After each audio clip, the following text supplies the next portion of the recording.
Hi, I'm Stu from HiveMind Automation and welcome to the Hive. In this video, we're going to be taking a look at choosing and adding some accessories to your Home Assistant instance. This is video 3 in my new Getting Started with Home Assistant 2022 series, and it is going to be a mostly theoretical discussion, but we will go through a couple of practical examples with some of the auto-discovered accessories we saw in our previous video on my network. So while I roll the intro, why don't you take a moment to subscribe? And if you hit the bell icon, you'll also get notified when I release new videos each week. While you're at it, check out my affiliate links to buy some of the gadgets that you've seen in my videos and support the channel. There's other ways to support the channel there as well, like signing up for NordVPN using my affiliate link or contributing directly through my Buy Me a Coffee link. With all of that out of the way, let's get started.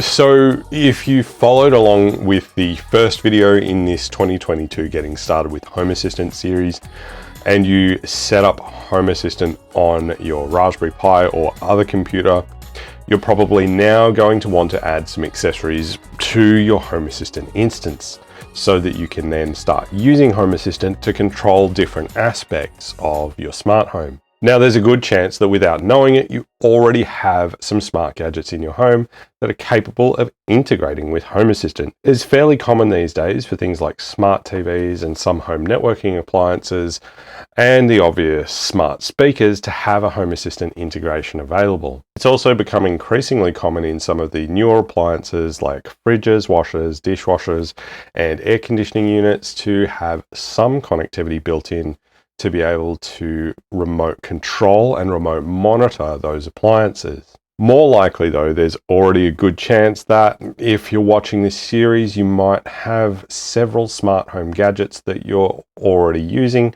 but you're wanting to help integrate them more effectively together and orchestrate them from one platform. The first place that we should be checking to find compatible accessories is the Home Assistant integrations page. And if we click on that integrations page, you'll see it's got some great information about the integrations that we can find built into Home Assistant. And this is an ever-expanding list. Every new release of Home Assistant seems to expand on this list of integrations by about half a dozen. And that increases the functionality of Home Assistant. On these integrations pages, we also get information about how to set up the integration, and it's worth noting that all newly created integrations are required to be available to set up using the web interface instead of needing to add manual configuration to a YAML file. This is going to make it significantly easier to set up new integrations, and it makes the learning curve a little bit less challenging because you don't need to understand the YAML code. It also makes it a lot harder to break your Home Assistant setup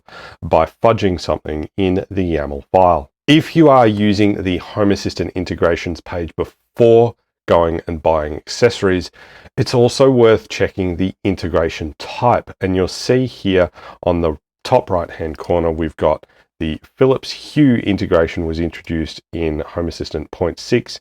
It's used by 16.3% of the active installations.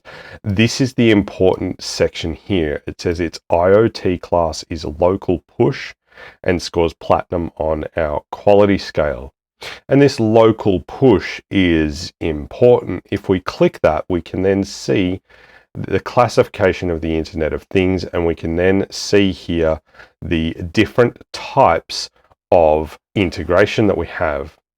And there's 5 types of integration. We have an assumed state integration, and where you can't necessarily get the details of the device directly, and you have to make an assumption based on the last command that you sent to the device. There's also a cloud push integration, and this is obviously going to require an active internet connection, and it will be notified as soon as a new state is available. And what that means is the state gets pushed by the accessory via the cloud back to Home Assistant. Cloud polling, on the other hand, while it's also an active internet connection required and uses the cloud, The state doesn't necessarily update live. There's a polling interval which can range from a couple of milliseconds up to several minutes, and the status of that accessory might not update until that next cycle of that polling interval has completed. We've also got local polling, which, while it offers direct communication to the device, we're polling the state, which means that it's not going to necessarily be real-time data. You might find that the state of that device doesn't get picked up for anywhere from a couple of seconds to a couple of minutes. And that may be problematic if you're looking to get status data that is real-time. It's also worth noting that when you're talking about battery-powered devices, the shorter this polling interval is, the quicker your battery will drain. And lastly, we have the local push method of connectivity. Again, we have local connectivity either via Wi-Fi, Bluetooth, or another protocol. And because it's a push, the device itself pushes the new status back to Home Assistant, so we can then have real-time data about the state of that particular accessory. Now, based purely on these details, it seems fair to say that the best accessories to get are those that offer local push integrations. And that's not to say that there's anything wrong with the others, except for perhaps, say, the assumed state. But there are definitely some cons to consider when we start looking at the cloud services. Some examples of local push integrations are the Apple TV integration, the Unify Protect integration, or the Doorbird doorbell integration. The next best thing then is probably the local polling integrations. Now, it's pretty unlikely you'll have too many problems with the data being inaccurate with local polling, depending on these polling intervals. As I mentioned before, battery-powered devices with short polling intervals will run down the battery a bit quicker though, so just be aware of that. Examples of the local polling style integrations are the IKEA Trad-free integration, the Zigbee home automation integration, and the Xiaomi integration. The cloud polling and cloud push integrations both require an internet connection, so you're going to need to look out here. In the event that your internet connection fails and you're using something like the August Smart Lock, which is a cloud push integration, you may find that you're unable to interact with your accessories. Cloud polling integrations like Ecobee or Fitbit will present a similar challenge, not to mention the added latency between the state changing and then that data being visible in Home Assistant, depending on the length of the polling interval. Depending on the accessory that you're integrating with cloud polling, you may find that frustrating, or you mightn't care. If you're just gathering data and it doesn't necessarily need to be 100% real time, then it's probably no big deal. But if you're controlling an accessory like a light, you might run into trouble if the internet does go down. Lastly, the assumed state integrations should probably be avoided. Now, I went looking, but I couldn't find any examples of the assumed state integrations. That said, I probably could have spent more time hunting for an example.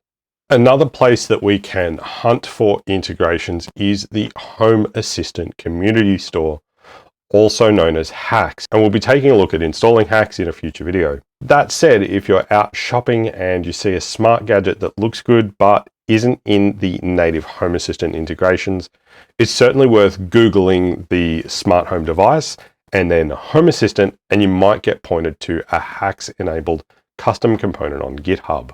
So another consideration that you might want to make is the way that you are connecting to your smart home devices. There are several different protocols for connecting to smart home devices, and each of them have their pros and cons. And I'm going to do a deep dive into these in a future video, just so that you're aware of some smart home devices that you might be wanting to look at today. There are Wi-Fi enabled smart home devices. There are Bluetooth enabled smart home devices. There are devices that communicate over Zigbee, which is a smart home protocol that is separate from Wi-Fi or Bluetooth. There's also a protocol called Z-Wave, which is again very similar to Zigbee, but is a different protocol. And the last one I'll mention is a protocol that's heavily based on the Zigbee protocol called Thread. As I say, we'll do a deep dive into the differences and the pros and cons of each of these in a future video. Wi-Fi devices obviously don't need their own hub. They just connect directly to your Wi-Fi network. That tends to mean that you can get started for not a lot of cost. The challenge becomes if you have a lot of smart home devices, your Wi-Fi network at home may not be able to keep up. Bluetooth devices take away this problem, and they tend to communicate directly between your phone and the device itself. The challenge here, of course, is that quite often you may not actually be able to integrate these Bluetooth controlled devices with Home Assistant unless there's a specific integration that works using the Bluetooth chip that is already on a Raspberry Pi, or you may need to add a Bluetooth chip if you don't already have one on the hardware that you're running Home Assistant on. Zigbee is probably one of the most popular smart home protocols, and you'll find that in things like the IKEA Trad-free range of devices, but Zigbee does require a hub in order to connect those devices into your network. So things like the IKEA Trad-free hub, the Philips Hue hub, and even the Nortec USB Zigbee stick that I demonstrated in a previous video are all considered hubs for Zigbee. Z-Wave is very similar in that it will require a hub in order to connect to the network and then be controlled by Home Assistant. The benefits of Zigbee and Z-Wave are that they are mesh networks that then each accessory talks to each other and helps to extend the network. Lastly, we'll talk about Thread, which is also a mesh networking protocol, but unlike Zigbee and Z-Wave, it takes a lot of the latency out of the network. So you find that on Thread, your devices will respond much, much quicker. Again, we'll do a deep dive on those protocols in a future video. So now that we've had a look at some of the theory behind choosing accessories, we should probably take a look at some of the accessories that have been auto-discovered on my network here and how to configure them. So the first thing I'm going to do is I've navigated to homeassistant.local8123 and I'm going to need to log in. So I'm going to put in my username, which was HiveMind, and my password. I didn't get my username right. I'm going to tick the keep me logged in, and we are logged in. So obviously we have no accessories other than the default Raspberry Pi power status, and we've got some default weather info here and me. If I go to the settings menu down the left hand side and then go to devices and services, we get this integrations page. Now these tiles outlined in blue, as you can see, they say discovered, and those discovered items can be configured in order to be used with Home Assistant. So I'll very quickly go over the WLED bar. So we're going to click on configure. Do you want to add the WLED named WLED bar to Home Assistant? I'll click submit, and it's already created the configuration for that, and we can choose the area that it is in, and we will add a new area, and I'm going to call that dining room, because that's where it is, and this is the WLED strip that is behind my head making these rainbows here. So I'll add that and I'll click finish. If I head back to my overview dashboard here, we now see that we've got some switches here. We've got WLED bar nightlight, WLED bar reverse, WLED bar sync receive, and WLED bar sync send, and those are some of the functions that we can have within WLED. So more importantly, we've got this light section here and we've got WLED bar, and if I flick that switch, the bar light behind me, you'll see that's turned off, and I can turn that back on. I can click on the icon here and we can change different parameters. There's also a button here to restart WLED on the bar device. I'm not going to worry about that right now. We'll head back to settings and devices and services, and we'll set up something else that's just about as easy. We'll go to LifeX. I'll click configure. We'll click submit, and it's found 3 LifeX devices. So we've got the office light, and I will put that in the office. We'll add that room. We've got a 4th light has been discovered now. We've got put the garage light in the garage. We'll put the porch light in the front porch. We'll add that, and the this one is in the water closet. So we'll add that. So we'll click finish, and we've added those LifeX lights. And if we go back to our overview, we've got front porch, office, water closet, and garage light, and we can turn these on and off, and the garage light was still on for some reason, so I've just turned that off. So LifeX and WLED were nice and easy. Not everything is that easy though. For example, if we go to the IKEA Tradfree and I click on configure, we need to enter a security code, and it says that you can find that security code on the back of your gateway. Once you punch in that security code and click submit, you may then need to enter things like the IP address of the gateway, etc. We also have things like the Tuya integration, and if we click configure on there, we need to provide a Tuya IoT access ID and a secret, and our account and password for that account. And the country also needs to be set correctly as well. So by default, it's United States, but obviously I'm in Australia. You would set that to your own country. And lastly, we'll take a look at this Apple TV. So we've got the Lounge Apple TV. I'm going to click configure on that.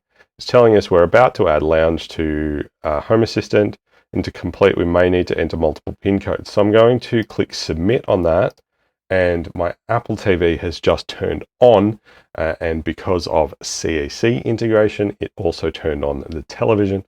And it is displaying a PIN code, which is 2045. I'm going to click submit, and it's displaying another PIN code, and we'll click submit again, and it's displaying another PIN code. We'll click submit, and we've created the configuration. We've found the following device, Lounge, and I'm going to put that in the, not in the kitchen, I'm going to put that in the living room and click finish. And so now when we go back to the overview, we have the Apple TV configuration in here, which is a media player. And if I click play, it's going to start playing some music on my Apple TV there. I'm not interested in listening to music on my Apple TV right now, but we can click on the 3-dot stack and we see some of the other controls that we have.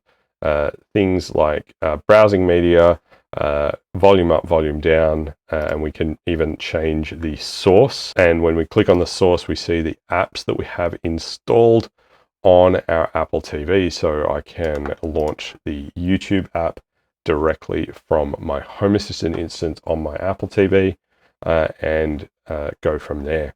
Now, many integrations will be fairly similar in process. It'll be fairly self-explanatory and more or less on rails. So should be just as easy, but auto discovery isn't always available. So in some cases, when you go to settings and devices and services, you might not see your devices in here, and you may need to click on the add integration button in the bottom right hand corner and search for and add your integration manually. For example, I can search for Unify Protect, and I could click on that and then enter my details for the Unify Protect integration. So that's a discussion about choosing accessories and how to get started setting them up in your Home Assistant instance. Now, most of my review videos on different accessories will walk you through the process of setting up these accessories. So if you do buy something, by all means, search my channel to see if I've already set it up and reviewed it. Be sure to comment down below if you think I missed any tips about choosing your accessories, and tell me about your favorite accessories and integrations in Home Assistant. In the next video, we're going to be talking about Home Assistant add-ons. We'll talk about some of the ones that I recommend and how to install them. So be sure to get subscribed and hit the bell icon so you don't miss out when I release that video. That's all we have for this video, and I do hope that it helped you in your home automation journey. Be sure to comment down below with a home automation idea you'd like to see covered in a future video, and don't forget to follow HiveMind Automation on Twitter, Instagram, and Facebook. If you like this video, hit the thumbs up button down below to give it a like, and if you're not already subscribed, please consider changing that now. While you're at it, if you hit the bell icon, you'll also get a notification when I release new videos, and that's normally every week. If you're looking for a VPN provider, I've put an affiliate link for NordVPN in the video description as well. I chose to partner with NordVPN because they have the best infrastructure of any of the VPN providers I looked into. They have a strict no logs policy and servers all over the world. On top of that, they've got apps for just about every platform. whether it's Windows, Mac, Linux, iOS, or Android. So no matter what platform you're using, you can help to protect your personal information while you browse the web on unsecured networks. So get a VPN today and use my link below to sign up for NordVPN. Lastly, if you like what I'm doing here and you want to help to support the channel, there is a Buy Me a Coffee link in the video description down below. Contributions that you make through the Buy Me a Coffee link are put towards making more and better content for you to enjoy. Thank you so much for watching. I'm Stu from HiveMind Automation, and I'm looking forward to seeing you next time. Bye for now.